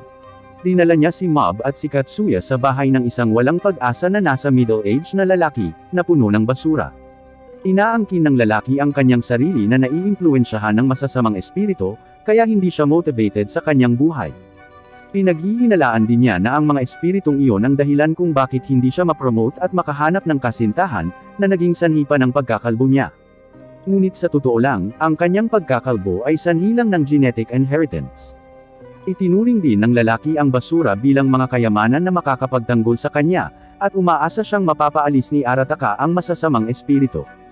Si Katsuya at Mob ay mahusay na nakikinig sa kanya sa tabi, habang si Arataka ay hindi makayanan ang baho at mga ipis. Pagkatapos ay umalis siya ng may dahilan, hinihiling sina Katsuya at Mob na pansamantalang pagsilbihan ang lalaki. Pagkatapos umalis ni Arataka, ang lalaki ay patuloy na nagsasabi ng ilang mga negatibong salita na ang kanyang buhay ay nasira at walang sinuman ang gustong makipag-ugnayan sa kanya. Isa pa, wala siyang kaibigan at walang kahusayan, kaya walang pag-asa ang buhay niya. Gayunpaman, nakaranas din si Katsuya ng ganitong suliranin noon, at nagiging negatibo rin si Mob, dahil hindi pa rin niya alam kung ano ang gagawin sa hinaharap. Parehong hindi nila namamalayan na sa mga negatibong salita ng lalaki ay may isang napakakilabot na masamang espiritu sa ibabaw nila, na paulit-ulit na sinasabi, ang buhay mo ay wala ng pag-asa, kaya bakit ka nagsisipag, matulog ka na lang at iwan mo muna ang lahat hanggang bukas. Ang mga salitang ito ay parang mga incantation, dahilan para mahulog sa ilusyon ang mga kalapit na residente. Pagkatapos ay hindi mapigil ang humiga sa sahig at nagsimulang matulog. Samantala, bumibili si Arataka ng ilang kagamitan sa paglilinis sa malapit na tindahan, na balak munang linisin ang maruming bahay ng lalaki. Paglabas niya, nakikita niya ang malaking masamang espiritu sa langit, at patuloy na naririnig ang mga hypnotic incantation nito. Sa kabutihang palad, si Arataka ay may malakas na kalooban. Pansamantala niyang tinataboy ang mga pag-atake ng incantation nito gamit ang cleanser. Pagkatapos noon ay agad siyang tumakbo patungo sa bahay ng lalaki. Nang makita ang kanyang dalawang alagad na nakikinig pa rin sa lalaki, hiniling niya sa kanila na tingnan ang masamang espiritu sa langit. Nagsinungaling siya na ang kanyang kapangyarihan ay mapanira, at hiniling sa kanila na paalisin ang masamang espiritu, ngunit hindi niya napagtanto na ang kanyang dalawang disipulo ay mayroon ding pinakamataas na kapangyarihan.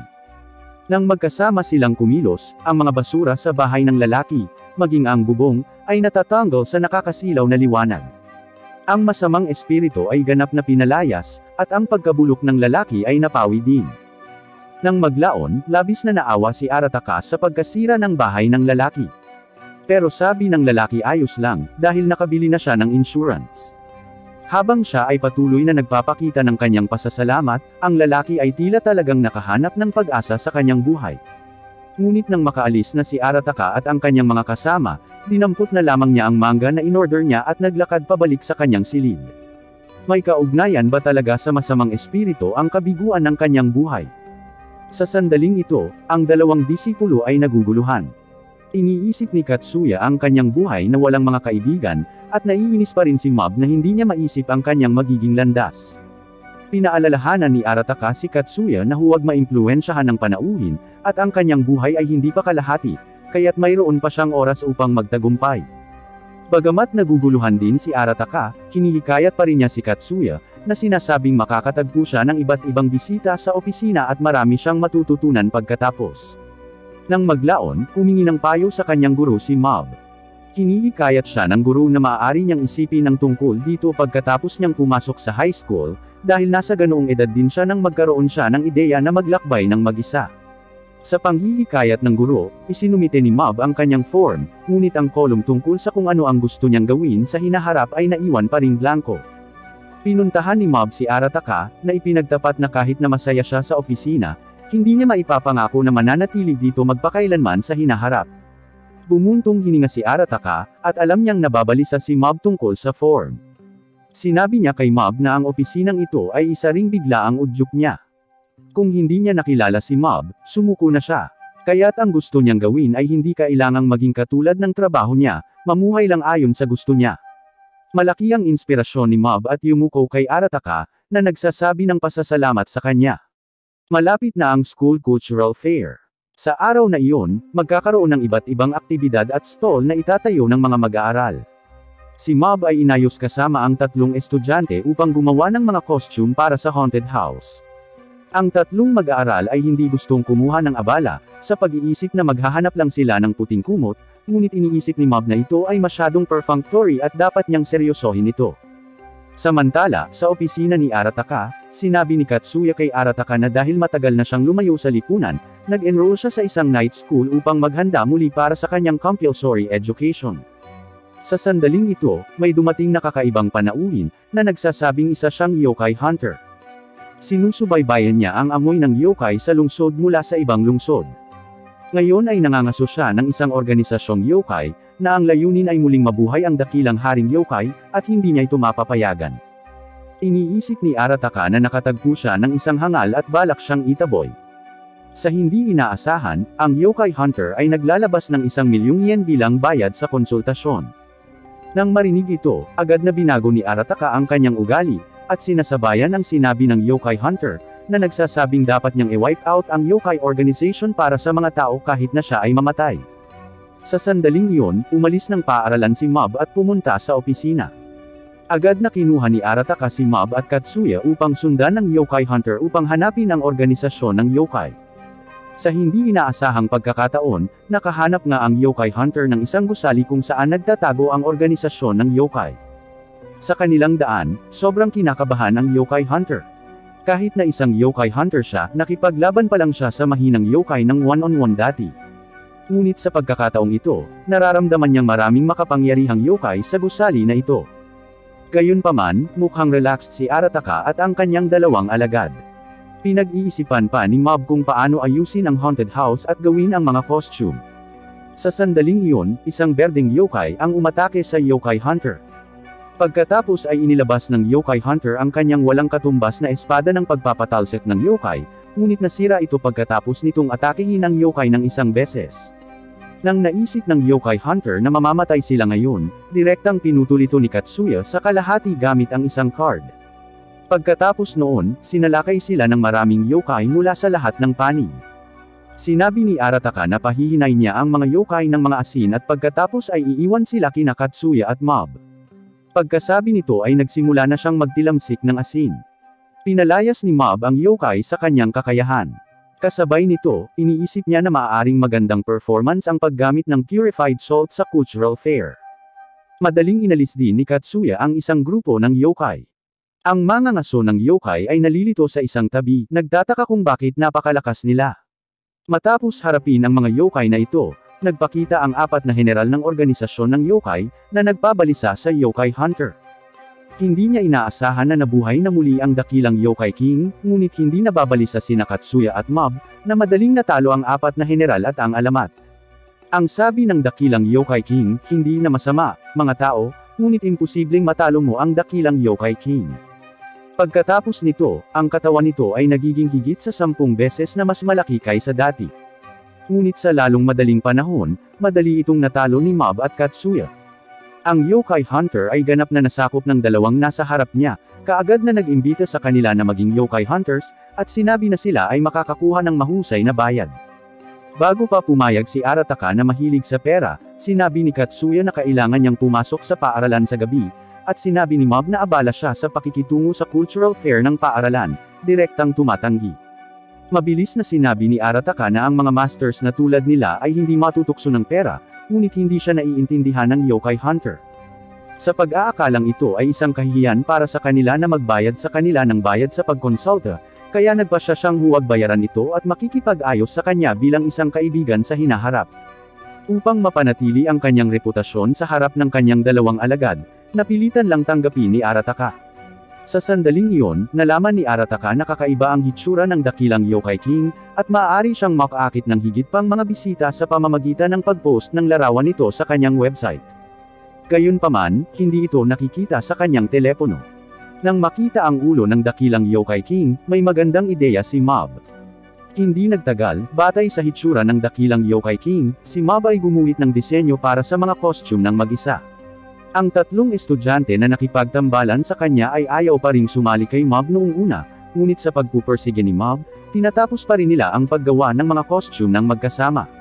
Sa cultural fair ng paaralan pagkatapos, ang haunted house na ginawa ng klase ni Mob ay nanalo sa papuri ng lahat, na nagbibigay sa mga mag-aaral na kasangkot ng isang pakiramdam ng tagumpay, at si Mob ay tumatanggap ng taos-pusong papuri mula sa 3 estudyante. Sa sandaling ito, makikita natin si Ritsu na nakasuot ng damit na pangkasambahay. Isang maid cafe pala ang pinapatakbo ng klase niya, ang cute. Pagkatapos ng pagdiriwang ng paaralan, isa pang kaganapan ang mangyayari. Ang napakalaking broccoli na tumubo sa gitna ng lungsod, ay itinuturing ng mga tao ng Psycho Helmet Cult na ang Divine Tree ay ginawa ng kanilang pinuno ng sektor. Sa banal na punong ito, ang bilang ng mga taong sumasali sa kulto ng Psycho Helmet ay tumataas, at kung mas malakas ang kapangyarihan ng pananampalataya ng mga tao, mas malakas ang kapangyarihan ng Divine Tree.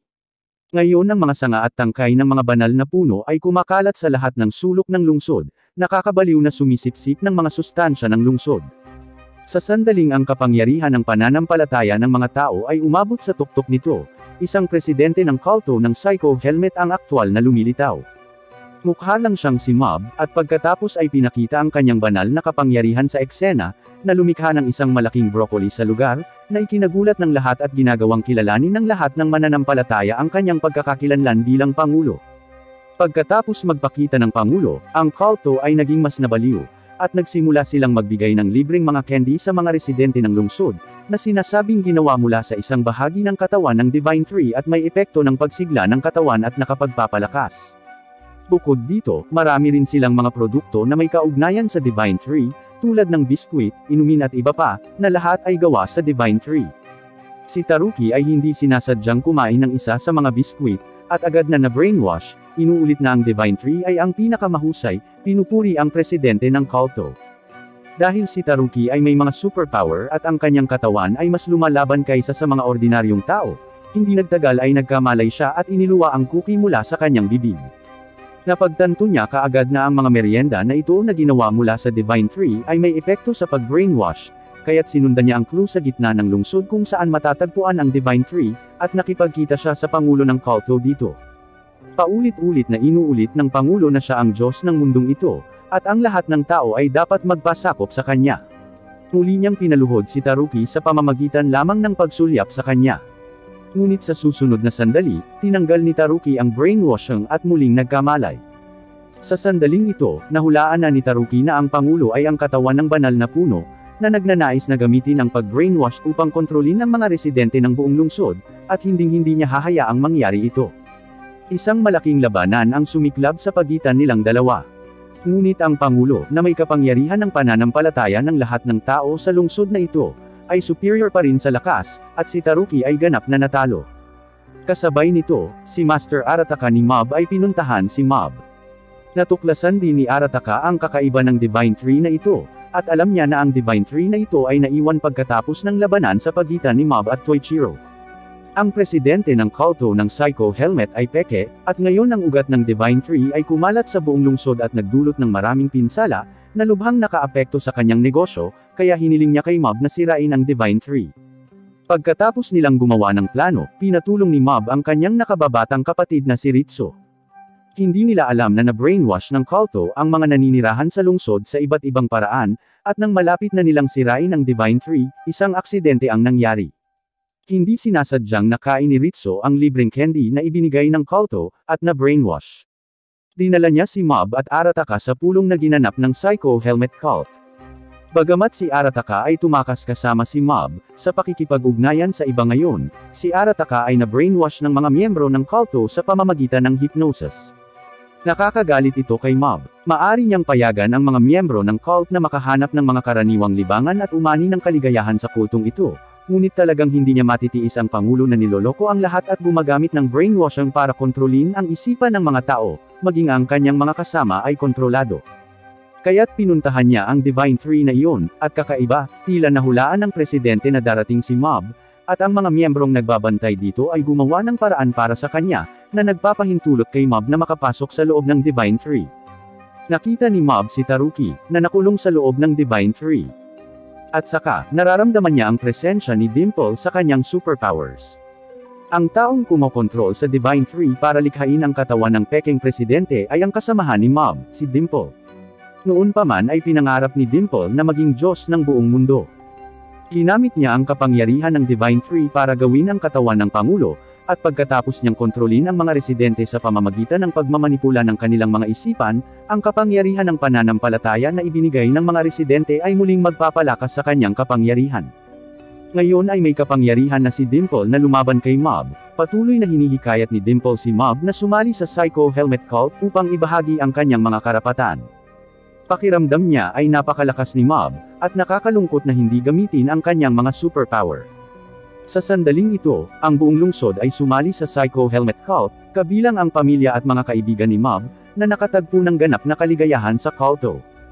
Bilang karagdagan, si Sebomi, ang babaeng crush ni Mob, ay sumali rin sa kulto.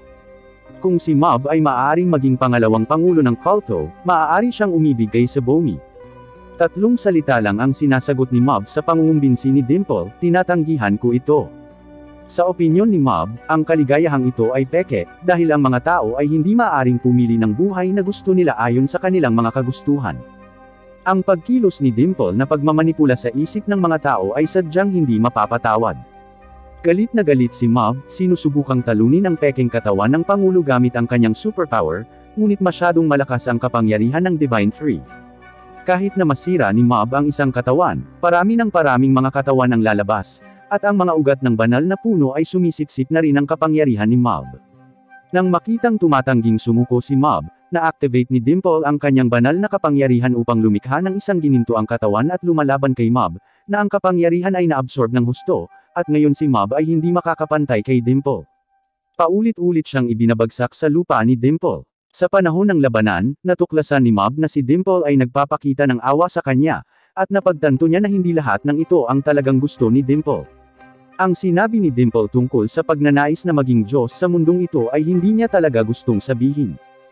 Galit na galit, sinira ni Dimple ang coat ni Mob sa pamamagitan ng suntok, at nalantad ang t-shirt ni Mob na may pattern ng unggoy. Natigilan si Dimple at agad na nagreklamo na ang pangit ng damit ni Mob. Nang marinig ito, nagalit si Mob at umabot siya ng 100%. Palibhas ay puno ng lakas sa isang iglap, iniisip ni Dimple na mamamatay na siya, ngunit nang nawala ang liwanag, napansin ni Dimple na hindi siya inaatake ni Mob. Sa sandaling ito, nawawala rin ang enerhiya sa katawan ni Mob. Nang nalilito si Dimple, sabi ni Mob, alam ko na si Dimple ang pinakamapagkakatiwalaan. Si Taruki pala ang nagrekomenda kay Mob na bilhin ang t-shirt na ito, at siguradong maaakit ni Mob ang mga babae kung magsusuot ito ng t-shirt na ito. Nang makita ni Ritsu at Arataka si Mob na nakasuot ng t-shirt na ito, inisip nila ang damdamin ni Mob, at hindi pa rin sinabi kung ano talaga ang iniisip nila, kahit napakiramdam nila ay pangit ito. Hanggang sasabihin ito ni Dimple ay naaalala ni Mob ang kakaibang hitsura ni Ritsu at Arataka nang makita siyang nakasuot ng t-shirt na ito. Nalaman ni Mob na tanging si Dimple lang ang nagsasabi sa kanya ng totoong iniisip niya. Ilang beses na ang nakalipas, sinubukan ni Dimple na talakayin ang mga bagay-bagay kay Mob, ngunit sa bawat pagkakataon ay binabaliwala lang. Noong panahong iyon, si Mob ay nahuhulog sa mga bagay na walang kabuluhan ng buhay at hindi pinansin ang damdamin ni Dimple. Taos-puso siyang humihingi ng tawad kay Dimple, alam niyang hindi niya talaga gusto ang pagnanais ni Dimple na kontrolin ang puso ng mga tao at pamunuan ang mundo. At sa isip niya, si Dimple ay isang napakagandang kasama at hindi gagawa ng masama sa iba. Nakakakuha si Dimple ng pag-iisip sa mga sinabi ni Mob. Desidido na si Dimple na maging Diyos ng mundong ito mula nang maging multo siya, at ang pangunahing dahilan ay hindi siya nakilala ng iba. Pero nang nakilala niya si Mob, nagbabago ang lahat. Bagamat si Dimple ay palaging nasa anyong multo, hindi siya dinidiscriminate ni Mob at tinuturing pa rin siya bilang kanyang kasama. Dahil dito, nakalimutan ni Dimple ang kanyang pagnanais na maging Diyos saglit, at ngayon ay ginagawa niya ang matinding hakbang na ito dahil palaging hindi siya pinapansin ni Mob sa panahong ito. Sa sandaling ito, taos-pusong sinasabi ni Mob kay Dimple na sa hinaharap, tiyak na pakikinggan niyang mabuti ang kanyang sasabihin, at tiyak na papansinin niya ang kanyang nararamdaman. Nang marinig ito, lubos na naantig si Dimple, at ngayon ay nalaman niyang mas gugustuhin pa niyang makipagkaibigan kay Mob kaysa maging Diyos ng mundong ito. Sa wakas ay nagkasundo ang dalawa, at inalis ni Dimple ang kanyang kontrol sa Divine Tree, na nangangakong tutulungan si Mob na sirain ang Divine Tree. Sa labanan ngayon, napagod si Mob, at nagpasya si Dimple na iuwi muna ang nanghihinang si Mob. Kaya lang, may nakitang mali si Dimple. Lumalabas na noong kinokontrol ni Dimple ang puno upang sumipsip ng kapangyarihan ng pananampalataya, ang puno ay namulat sa sarili. Gusto ng Divine Tree na manatili si Mob, para ma-absorb nito ang enerhiya sa kanyang katawan. Para protektahan si Mob, si Dimple ay lumalaban sa Divine Tree. Ginagamit ni Dimple ang lahat ng kanyang lakas para sa wakas ay halos matalo ang Divine Tree. Pagkatapos ng labanan, si Mob ay na-brainwash ni Dimple gamit ang kaunting lakas sa pag-iisip na iniwan niya upang hayaan siyang kalimutan ang mga alaala ng panahong ito at maglakad pa uwi. Sa wakas, umalis si Dimple sa lungsod na kasama ang malaking Divine Tree. Habang nawawala ang Divine Tree, bumalik sa normal ang mga naninirahan sa lungsod, ngunit nakakalimutan din nila ang memorya ng pagiging brainwashed sa panahong ito. Gabi na, lumuluha na nakahiga sa kama si Mob, at bagamat hindi niya naaalala ang nangyari, paulit-ulit niyang inuulit, "Dimple, salamat sa'yo." Ilang buwan na mula nang umalis si Dimple, miss na ni Mob si Dimple, pero wala siyang magawa. Isang bagay na nakaka-distract sa kanya ay si Tsubumi, ang babaeng palagi niyang crush, ay lilipat ng bahay at lilipat sa ibang paaralan sa susunod na linggo. Nagpanik si Mob, plano niyang umamin kay Tsubumi bago matapos ang termino, ngunit ngayon ay tila huli na. Dapat siyang umamin kay Tsubumi bago siya lumipat ng bahay. Natakot si Mob na siya ay tanggihan ni Tsubumi, at tinanong niya ang kanyang mga kaibigan kung paano magtapat sa mga babae, ngunit wala silang karanasan sa pag-ibig. Hindi sila nagbibigay ng magandang payo maliban sa pagsasabi na susuportahan nila si Mob. Sa kabutihang palad, ibinahagi ni Master Arataka kay Mob ang kanyang opinyon pagkatapos marinig ang tungkol sa nangyari kay Mob, at alam na alam ni Arataka na ang mga panlilinlang na iyon ng pag-ibig ay hindi angkop para sa matapat na batang si Mob. Sinabi niya kay Mob na tandaan na hindi siya dapat maglaro, at kung gusto niyang magkaroon ng relasyon kay Tsubumi, dapat niyang mapabilib ito sa kanyang pinakatapat na damdamin. Hanggat sinasabi ni Mob ang nasa isip niya, sapat na yon. Dahil sa hinimok ni Arataka at ng maraming kaibigan, sa wakas ay nakakuha ng lakas ng loob si Mob na tawagan si Tsubumi at pumayag silang magkita kinabukasan sa parke, kung saan sila ni Tsubumi ay naglalaro noon bilang mga bata. Nakikita ko si Mob na sobrang kinakabahan nang tinawagan niya si Tsubumi, pakiramdam ko ay bumalik ako sa kabataan ng mga araw ng paaralan, kung saan ang pag-ibig ay simple at maganda. Kinakabahan, si Mob ay naghahatid ng bagong araw. Pumunta siya sa park na may dalang maingat na inihanda na bouquet para salubungin si Tsubumi. Sa sandaling iyon, isang aksidente ang mangyayari. Nang naghihintay si Mob sa ilaw ng trapiko, nakita niya ang isang bata na muntik nang mabundol ng kotse. Sinisikap niyang itulak ang bata palayo, habang siya mismo ay nabangga ng kotse at nawala ng malay. Tila nagising nito ang demonyo sa puso ni Mob, na may nakakatakot na enerhiya sa paligid ng kanyang katawan, at siya ay nagbabago sa ibang anyo. Ang mga gusali sa paligid ng mga lugar na kanyang nadidaanan ay nawasak, na naging dahilan ng pagkataranta ng mga residente sa buong lungsod. Naramdaman ni Taruki ang malakas na enerhiyang ito at agad na pumunta sa pinanggalingan ng enerhiya, ngunit nakita lamang na ang kamalayan ni Mob ay tila nasa kaguluhan. Kahit anong tawag niya sa kanya, hindi sumasagot si Mob. Kahit na inaatake siya ng mga superpower, napagtanto ni Taruki kung gaano kalubha ang problema. Nang sinubukan niyang gisingin si Mob, nakita niyang labis na nagmamalasakit si Mob sa mga bulaklak sa kanyang kamay. Balak ni Taruki na sirain ang mga bulaklak upang gisingin ang kamalayan ni Mob, ngunit sa halip ay nagalit ito sa kanya.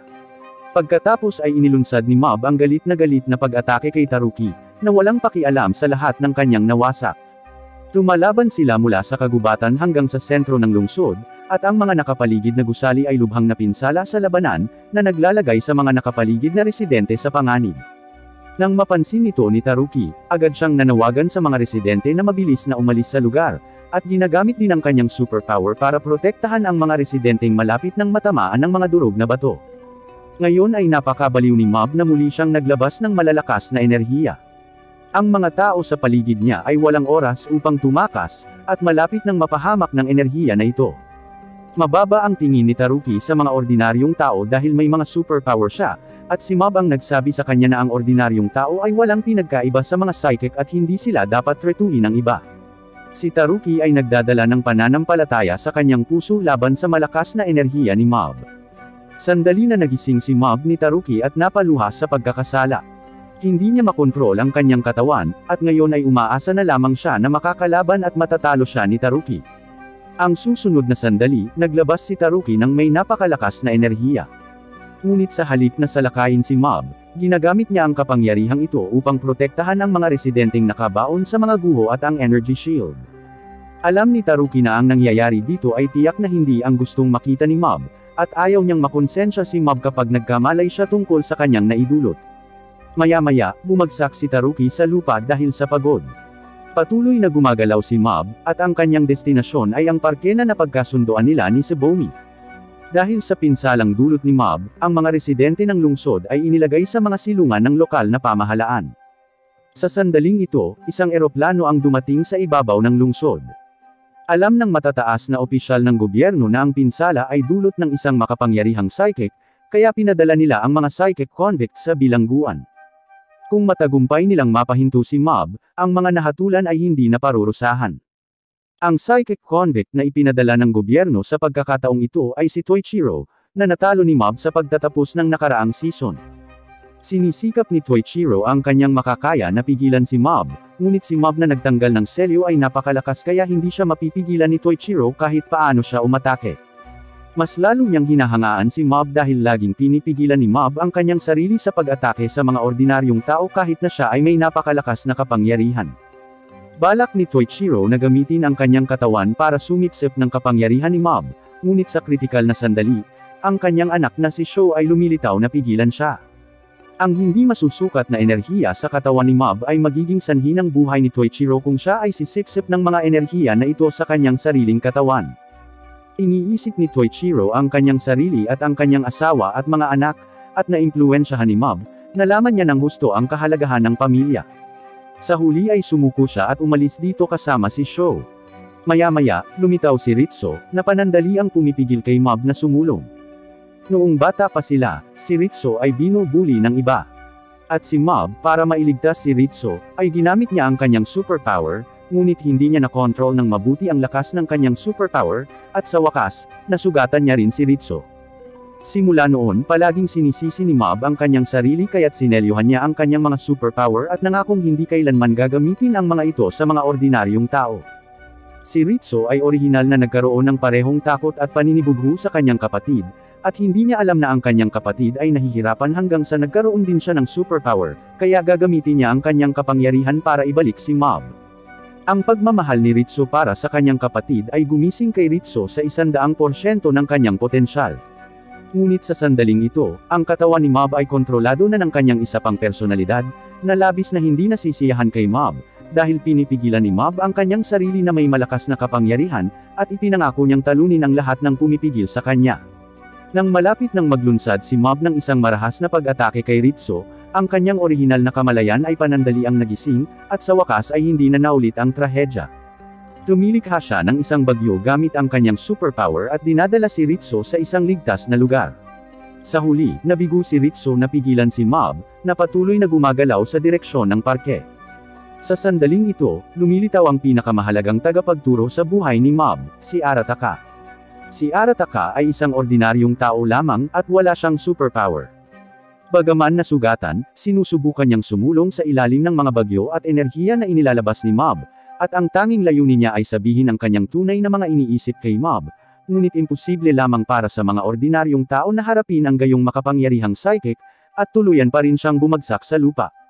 Nang dumating si Mob sa gate ng parke, isang aksidente ang nangyari. Si Arataka ay hindi inaasahang nagpakita dito, at pinipigilan si Mob na sumulong gamit ang kanyang sariling katawan. Hindi nagtagal, nabawi ni Dimple ang kanyang kapangyarihan at nagmamadaling bumalik. Naposes niya ang katawan ni Arataka at binigyan siya ng malakas na kapangyarihan, kaya naman nakakarating siya dito at pigilan si Mob. Isinisigaw ni Arataka ang kanyang tunay na iniisip na wala siyang mga superpower, na nagpapatahimik kaagad kay Mob. Inamin ni Arataka na siya ay nanlilinlang at gumagamit kay Mob, at humingi siya ng paumanhin kay Mob na umiiyak. Sinabi niya kay Mob na ang bawat isa ay may dalawang panig, ngunit anuman ang mabuting panig o masamang panig, sila ang tunay na sarili, at kung minsan ay kinasusuklaman din niya ang kanyang nakatagong panig. Gayunpaman, tiyak na dahil sa nakatagong panig na ito ay nagkakilala silang dalawa. Hindi kailangang itago ni Mob ang kanyang sarili, at maging totoo lang siya sa hinaharap. Dahil sa sinabi ni Arataka, maraming bagay ang naiisip ni Mob. Dati, hindi niya sinasadyang masaktan ang kanyang pamilya dahil sa kanyang mga superpower, kaya palagi niyang itinatago ang panig na ito, at ang pressure ay tumataas sa paglipas ng panahon, na kalaunan ay humantong sa trahedya ngayon. Sa sandaling ito, nagpa siya si Mob na tanggapin ang lahat ng kanyang sarili. Siya at ang kanyang madilim na personalidad ay dumating sa isang pagkakasundo, at ang dalawang personalidad ay nagkakamay sa mundo ng kamalayan. Sa wakas, nakumpleto nila ang kombinasyon. Matapos kumalma si Mob, dahan-dahan siyang naglakad patungo sa parke, habang hinihintay pa rin siya ni Tsubomi. Pagkaraan ng ilang sandali, bumalik si Mob, at tinanggihan siya ni Tsubomi. Hindi niya mapigil ang umiyak, at kino-comfort siya ni Arataka, na sinasabi na ganito talaga ang pag-ibig, at ang pag-ibig ay hindi gagana sa lahat ng oras. Naghihintay si Tsubomi kay Mob sa park na napakahusay na. Maya-maya, umalis ang dalawa dito sa paglubog ng araw, at makipagsanib puwersa sila sa mas maraming psychics para maibalik ang lungsod. Pagkalipas ng ilang buwan, naibalik ang lungsod at bumalik sa normal na buhay si Mob. Sa araw na ito, nagtitipon si Mob at ang kanyang mga kaibigan sa opisina ni Arataka, at mula sa biro na ginawa ng senior ni Mob sa kanya, nalaman natin na bagaman tinanggihan ni Sebongi ang pag-amin ni Mob, madalas siyang nakikipag-usap kay Mob kamakailan, at tila magkakaroon ng isang hinaharap para kina Mob at Sebongi na magkasama. Hindi nagtagal, parami ang pumupunta rito. Sa kaarawan ni Arataka, nagtitipon sila upang ipagdiwang ito, at ang kwento ay nagtatapos sa isang masayang vibe. Ang anime na ito ay nagtuturo sa atin ng maraming panuntunan sa buhay. Matapos malaman ni Mob na mayroon siyang mga superpower, inuuna pa rin niya ang kanyang pamilya at mga kaibigan, at palaging iginigiit na huwag gumamit ng superpower sa mga ordinaryong tao. Naimpluwensyahan ni Mob, ang mga psychic sa paligid niya ay dahan-daang nagsimulang sundin ito at hindi na makapinsala sa mga ordinaryong tao gamit ang mga superpower. Sa wakas ay nagkaroon na ng maraming kaibigan si Mob sa kanyang katapatan, katapangan, at kabaitan. Sa tingin ko ito ang tunay na superhero. Kung nasiyahan ka sa aking recap, mangyaring i-like ang video na ito, at huwag kalimutan na mag-subscribe sa aking channel. Dadalan kita ng mas kawili-wiling recaps ng anime. See you sa susunod kong video.